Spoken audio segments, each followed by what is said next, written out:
Nəriman Həsənzadə, xalq şairi. Mən bununla bağlı xəbər vermişdim. Vəziyyəti yaxşı deyil. Çoxdandır xəstəxanaya yerləşdirilib, klinikaya. Mən səhv etmirəm, mərkəzi klinikada müalicə alırdı. Hal-hazırda xalq şairi Nəriman Həsənzadənin stansionar müalicəsi davam edir.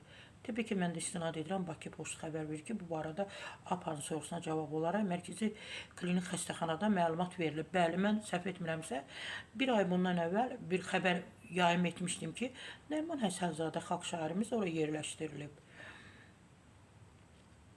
Bəli, böyrəklərindən yaranan problemlərə görə xəstəxanaya yerləşdirilib. Ümumiyyətlə, müəyyən yaşdan sonra, bəlli yaş, təbii ki, 60, 65, 70 yaşdan sonra insanların daxili orqanları demək olar ki, adamla, insanla mübarizə edir, imtina edir. Yəni, onlar da deyir ki, biz xəstələnmişik, yaşamaq istəmirik, sizi yaşatmaq istəmirik. Bəli, Nəriman Həsənzadənin yenə də deyirəm, böyrəklərində problemi var. Ona görə də mərkəzi klinik xəstəxanada müalicə alır. Son vəziyyəti stabil olaraq hələ ki xəstəxanadadır.